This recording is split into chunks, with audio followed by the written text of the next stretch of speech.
You've heard the phrase, fake it till you make it, right?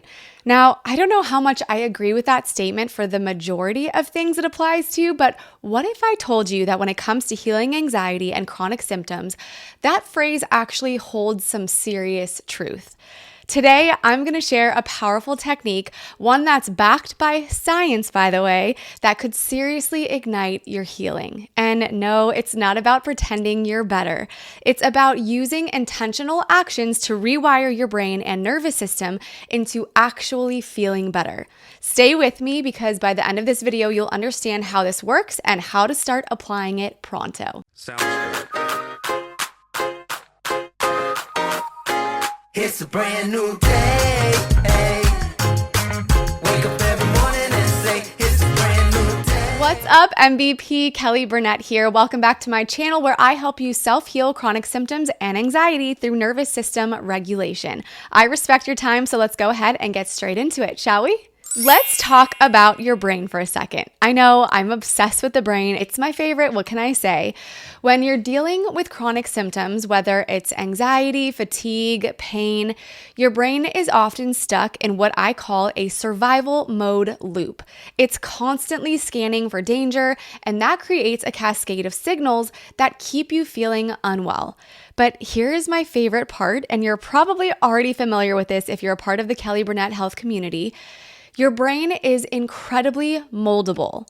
This is also known as neuroplasticity, the brain's ability to rewire itself based on what you think, what you feel, and what you do repeatedly. This means that if your brain is used to being in survival mode, you can actually train it out of that state. And one of the quickest ways to do this is to act your way into the state that you want to feel. This is not about faking it. It's about teaching your brain and body what safety, calm, and energy feel like, even if you're not there yet. Another key concept here is that many people with chronic symptoms and anxiety stop doing the things they love. They stop moving their bodies. They stop going places, hanging out with loved ones. They can even start to isolate themselves, which then leads into more feelings of depression and sadness. But, my dear friend, what this does, albeit unintentionally, is reinforce your brain's belief that the world or even your body is unsafe. This is what keeps the survival mode loop going strong. When you stop doing the things you once loved, your brain and nervous system don't get the opportunity to experience safety or joy in those environments. It's like telling your brain, this is dangerous, even if the activity in itself isn't, which most of the time it is not. And over time, this cycle becomes harder to break. Let me tell you a quick story from my own healing journey. In 2013, when I was hit with a sudden onset of chronic illness and severe anxiety, I essentially put a halt on everything in my life. I stopped working, I stopped exercising, seeing my friends, doing the things that brought me joy, and take a wild guess as to what happened. Your girl here got worse. Looking back, knowing what I know now, it's no surprise why. By pulling back from everything that made me feel alive and happy, I was unintentionally teaching my brain that the world and even my body was unsafe. I was so hyper-focused on my symptoms that my nervous system stayed stuck in survival mode, and the cycle of chronic symptoms and anxiety only tightened its grip. But one day, I decided to experiment. Even though it felt impossible, truly impossible, I convinced myself to try something different. My boyfriend at the time suggested we go out for the day just to distract ourselves from the heaviness of everything I was experiencing and, of course, what he was experiencing. He wanted to visit the aquarium and go for a short boat ride. At first, my gut reaction was no way. I didn't have the energy, I didn't want to be out in public, and honestly, the thought of trying to enjoy anything felt overwhelming. But something deep inside me said, what if just for one day I tried to stop letting this illness dictate my every move? What if I just acted my way into having a good time? I also fully admit I was doing it as a gesture to my boyfriend because he had been so amazing through my health decline that I felt I owed it to him. So I said yes.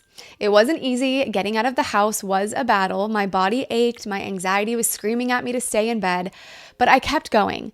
I was going to convince my boyfriend and myself that I would have an okay time. When we got to the aquarium, something unexpected happened. For the first time in what felt like forever, I felt a small glimmer of calmness come over me as I watched the jellyfish float in their tanks, their movements so effortless and graceful. It wasn't an overwhelming calmness, but it was there. Then when we went out on the boat, as the waves lapped against the sides of the boat, the sun warmed my skin and the salty sea air filled my lungs, I felt something I hadn't felt since before I became unwell. Freedom. For a few fleeting moments, I wasn't thinking about my symptoms or how broken I felt. I was just there, present. That day didn't cure me, but it taught me something monumental.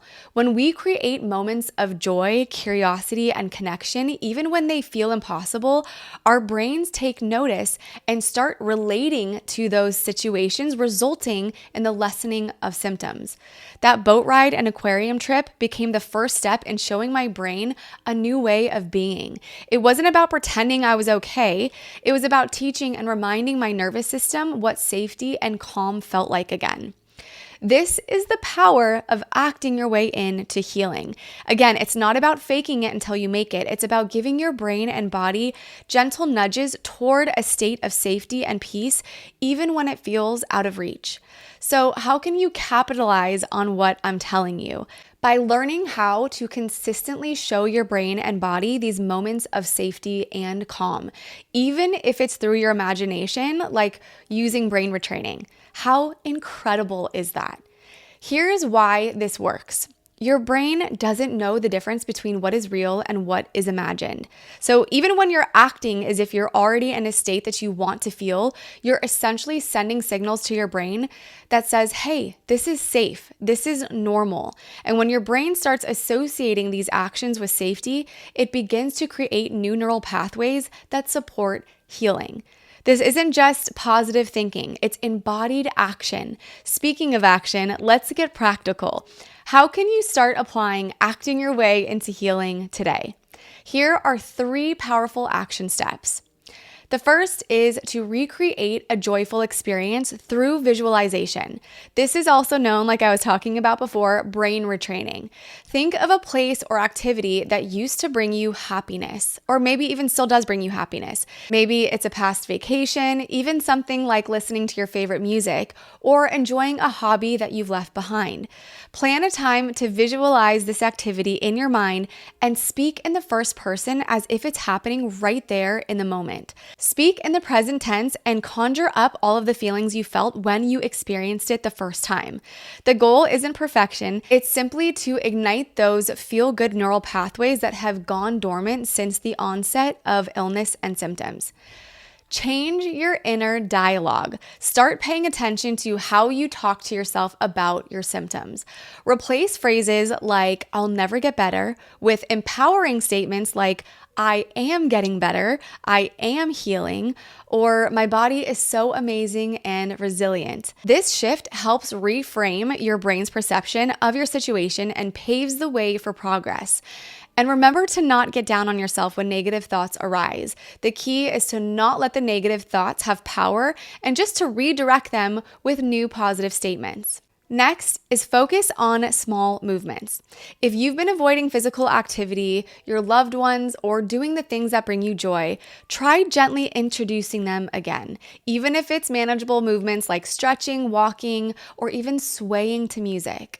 Movement is a powerful way to signal to your nervous system that it's in a place of safety, and it helps reconnect you with your brain in a positive way. And if you're only able to grab a tea with a friend instead of a full night out, that's okay. In fact, that's perfect. You can start small and work your way up to more over time. These small intentional steps are the gateway to profound change. Now, the biggest thing to remember in everything I just mentioned, the holy grail to actually move the healing needle forward, drum roll please, is consistency. When you take consistent small actions, this is when you truly start to retrain your brain. At first, you may not feel any major changes, and that's okay. Your brain has been wired for survival, so you have to give it time to learn a new way of being. But with consistency, those small actions, whether it's engaging in a joyful experience, shifting your inner dialogue, or moving your body, they begin to stack. Over time, they build a foundation of safety, peace, and healing. Each time you do something that contradicts your brain's old survival patterns, you send a signal to your nervous system that it's okay to relax, to let go of fear, and to embrace something new. Just like building muscle in the gym, healing requires you to show up even when you don't see immediate results. The more consistently you take those small steps, the stronger your new neural pathways become, and the easier it will be to move toward healing. Remember, it's not about taking huge leaps or expecting perfection. It's about showing up every day, even in small ways, and trusting that every step is leading you toward the life you want to live. So embrace the process, keep taking action, and stay consistent.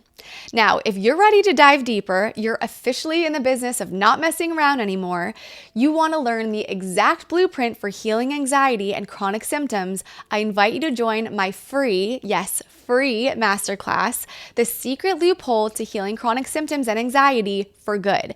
And no, it's not what you may think. It's not some miracle diet, supplement, or a new discovered protocol.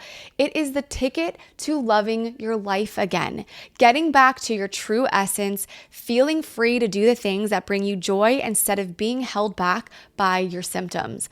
All you have to do is click on the link below in the show notes. I'm really excited to see you over there. If you like this video, please be sure to hit that subscribe button. Helping you heal is truly my biggest passion in life. And the more of you that subscribe, the more people can be helped. You can also click the bell notifications to be notified when my next video comes out. Thanks so much for watching. I'll see you next week. Happy, healthy healing. Bye.